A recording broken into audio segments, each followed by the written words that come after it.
All right, so let's jump into a question that I think every sales leader kind of grapples with at some point, when they're building their team. Mm-hmm. And it's, do you prioritize, kind of raw potential? Right. Or do you go for the candidate with a proven track record? Yeah. Today, we're going to be unpacking an article from the Mm-hmm. Sales Expert Ltd, and it's called The Importance of Actual Sales Candidate Experience versus Potential in Recruitment. Okay. And they really make a bold case for experience. Yeah. And I'm curious to see how that kind of squares with your insights Yeah. as someone who's really in the trenches. Absolutely. It's a fascinating discussion and honestly one that doesn't have a one-size-fits-all answer, but what the sales experts I think raise is this crucial point that in sales, in the world of sales, time is money, Right. and experienced hires that the ones who've already run successful sales cycles, they can often translate that into faster revenue generation for your company. Yeah. They're not starting from scratch. Sure. They're hitting the ground running. Yeah, and that's a point I'm sure resonates with a lot of our listeners. Mm-hmm. We all want to see those wins as quickly as possible. But when we talk about that practical edge, what does that actually look like? Right. The article mentions, familiarity with sales methodologies. Can you kind of unpack that a bit? Sure, absolutely. So let's say your company uses the challenger sale methodology, Yeah. right? An experienced rep who's already using this approach Mm-hmm. can jump in and start tailoring those insights to your customers' needs much faster. Okay. They're not spending weeks or months learning the framework. Right. They're applying it. Right. And that makes all the difference when you're talking about, closing deals, shortening those sales cycles. So it's not just about knowing what to do. Yeah. It's about having the experience to apply it Right. effectively Mm-hmm. in different scenarios. Exactly. They've already kind of navigated the complexities of different sales processes, Okay. maybe even across various industries. This means they're also more likely to be adept at handling objections, Right. negotiating effectively, and ultimately building the kind of trust with clients that leads to long-term sales success. Yeah, and that trust-building aspect is something that the sales experts really emphasize. It's not just about transactions. It's about building relationships. It's about building relationships. And I imagine that's where an experienced hire's ability to connect and engage with clients really shines through. It absolutely does. Building trust is about more than just smooth talk, Right. An experienced salesperson knows how to truly listen to a client's needs, Okay. anticipate their challenges, and offer solutions that are genuinely valuable. Right. They understand that a successful sale isn't just about closing a deal today. It's about laying the foundation for repeat business and lasting partnerships. Makes sense. You're not just buying a salesperson. Sure. You're buying their network, Right. their understanding of the market, Their Rolodex? and their ability to kind of create those win-win scenarios. Yeah. Wouldn't that also mean, though, that they're more likely to come with certain habits or ways of doing things that might not perfectly align with your company culture? Yeah.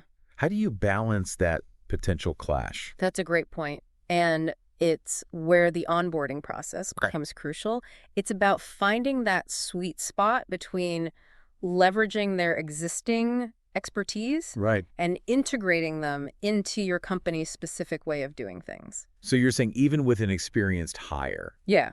there's still an element of molding and shaping their approach Total. to make sure it aligns with your overall sales strategy. For sure. It's not just plug and play. Right. You don't just plug them in and walk away. Right. There's some work involved, and this is where the concept of potential comes into play, even when we're talking about someone with years of experience. Okay, that's where I'm really interested to dig deeper, because the sales experts make this argument that experience doesn't negate potential. Right. In fact, it can actually enhance it.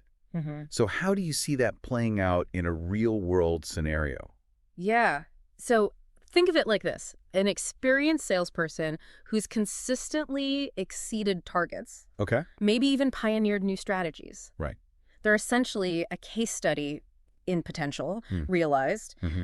Their track record becomes a blueprint for what they're capable of achieving and how they might evolve as leaders within your organization. Okay. So you're saying their experience is almost like a predictor of their future potential. Yeah. You can look at their past performance and extrapolate that to see how they might handle increasing responsibility, manage a team, Right. or even develop new sales strategies. It's almost like they've already run a pilot program for you. Exactly. And that kind of insight is invaluable for sales leaders. Right. Instead of relying on gut feeling or hoping a candidate lives up to their promises, you have concrete data points to guide your decision-making. You can see how they've dealt with challenges adapted to new markets or mentored junior team members. Okay. It paints a much clearer picture of their leadership potential. That makes a lot of sense, especially in a role like sales, where the ability to adapt and learn is so crucial. Right. You want someone who's not just comfortable with the status quo, but constantly looking for ways to improve and innovate. Yeah. But how do you spot that potential for growth in like an interview setting? What specific traits should sales leaders be looking for? That's where those behavioral interview questions become really powerful. Okay. Don't just focus on what they've achieved, but dig into how they achieved it. Right. Ask about a time they faced a major setback, how they course-corrected and what they learned from that experience. Look for candidates who are self-aware, who can articulate their strengths and weaknesses, Right. and who demonstrate a genuine hunger to learn and grow. So it's about looking beyond the numbers on their resume and really getting a sense of their mindset, their resilience, and their capacity for growth. Right. It's almost like you're trying to assess their sales DNA. Right. It's almost like you're trying to assess their sales DNA, right? No, I like that analogy. It's about understanding their inherent drive, their ability to connect with customers, and their willingness to embrace new challenges. Okay. Because at the end of the day, even the most experienced salesperson will need to constantly evolve and adapt to stay ahead of the curve. Right. The market changes, customer needs shift, and technology disrupts everything. Yeah. You want someone who can not only keep pace, but lead the way. That brings up another interesting point the sales experts touched on, the idea that prioritizing experience can actually help mitigate risk. Can you elaborate on that a bit? Sure. So think about the onboarding process. An experienced hire is likely to ramp up much faster than someone who's brand new to the field. They already have a deep understanding of the sales landscape. Okay. They're familiar with common objections, and they're more likely to be productive from day one. This means you're not only saving time and resources on training, but you're also reducing the risk of costly mistakes or missed opportunities while they're getting up to speed. So it's almost like an insurance policy for your sales targets. Yeah. You're minimizing the downtime and maximizing the likelihood of hitting those numbers. Right. But couldn't that also lead to a certain level of complacency? Sure. If someone's always been successful doing things a certain way, are they as likely to embrace new ideas or challenge the status quo?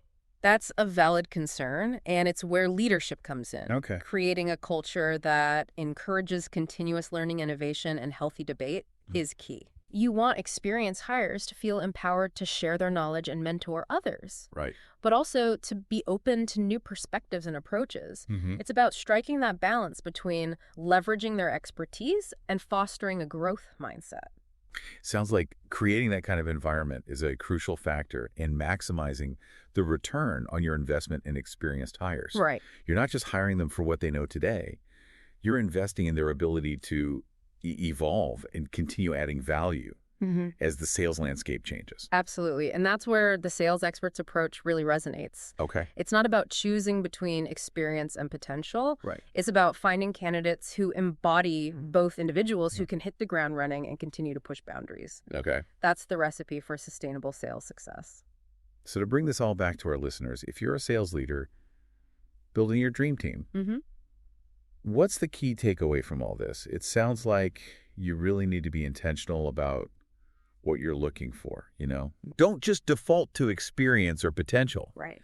But take a step back and analyze what blend of those qualities is going to best serve your specific needs, your team dynamics, your company's growth goals. Exactly. And that's where partnering with a firm like the Sales Experts can be so valuable.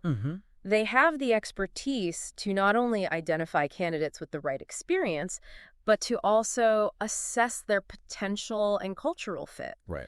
It's about finding those individuals who can seamlessly integrate into your team and contribute to your overall sales success from day one. So it's almost like having a secret weapon in the war for talent. Yeah. They're helping you navigate those complexities Hmm. and find those hidden gems who might not be obvious from a simple resume scan. That's a great way to put it. They're taking the guesswork out of recruitment and helping you build a team that's built to last, Right. to adapt, and to consistently deliver results. And at the end of the day, isn't that what every sales leader wants? Oh. A team that's not just hitting quota, but exceeding expectations and driving real growth for the business. Absolutely. It's about finding those individuals who are passionate about sales, who are driven to succeed, Right. and who have the potential to become true leaders within your organization. And that's a combination that's worth its weight in gold.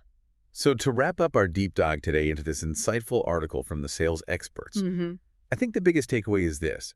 Don't underestimate the power of experience, Yeah, but don't be afraid to embrace potential either. right. Finding that sweet spot is what separates good sales teams from truly exceptional ones. And as we've discussed, creating a culture that fosters continuous learning, collaboration, and innovation is key to unlocking that potential and Right. ensuring your team stays ahead of the curve. Excellent point for our listeners who want to explore this topic further. Yeah. We highly encourage you to check out the full article on the Sales Experts website. Yep. It's packed with even more valuable insights and practical advice on building a high-performing sales team. Until next time, keep those sales pipelines flowing.